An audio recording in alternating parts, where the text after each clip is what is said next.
ग्वालियर में रहने वाली 23 साल की बीकॉम पास शिवानी परिहार भगवान लड्डू गोपाल से शादी रचाने जा रही हैं। 17 अप्रैल को वृंदावन से बारात ग्वालियर आएगी और सभी परंपरागत रस्म रिवाज के साथ विवाह होगा। शिवानी को बचपन से ही भगवान लड्डू गोपाल के प्रति भक्ति भाव था और युवा होने के बाद उसने तय कर लिया कि वह भगवान कृष्ण से ही विवाह करेगी। शुरुआत में माता पिता भी इस बात के लिए राजी नहीं थे, लेकिन बेटी की जिद और लगन देखकर माता पिता तैयार हो गए। हालांकि रिश्तेदार अभी भी शिवानी की लड्डू गोपाल से शादी के खिलाफ हैं। 17 अप्रैल को विधि विधान के साथ ग्वालियर की कैंसर हिल इलाके में मंदिर से यह विवाह होगा और उसके बाद भगवान लड्डू गोपाल के साथ ही वृंदावन रवाना होगी और वहां गीता का अध्ययन करेंगी। शिवानी के पिता राम प्रताप परिहार ग्वालियर में सिक्योरिटी गार्ड की नौकरी करते हैं। वहीं मां मीरा परिहार गृहिणी है।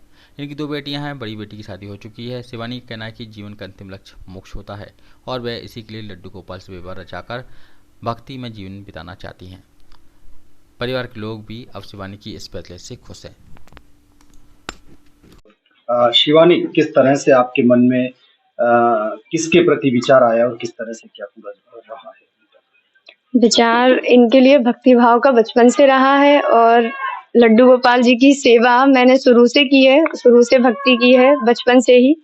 तो अब इनसे शादी करने का विचार है कि मैं अपना जीवन किसी और को समर्पण नहीं करना चाहती, किसी और के हवाले नहीं करना चाहती, इसलिए मैं इन्हों का दिया हुआ है, इन्हीं को समर्पण करूंगी।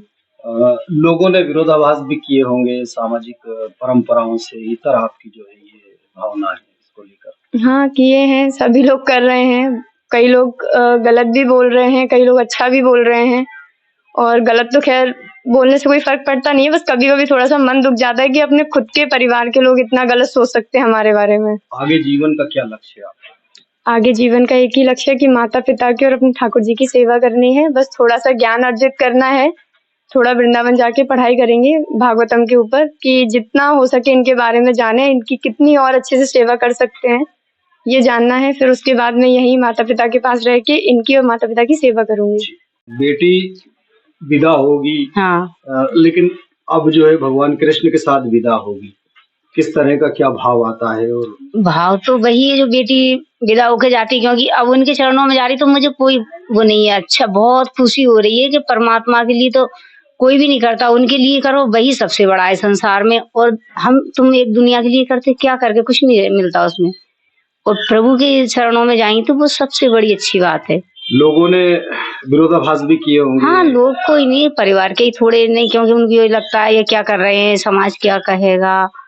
अब भगवान के लिए अगर कहेगा तो फिर किसके लिए नहीं कहेगा जी बताओ। अच्छी करने के लिए अगर लोग कह रहे हैं गलत, तो फिर बुराई के लिए क्या करेंगे।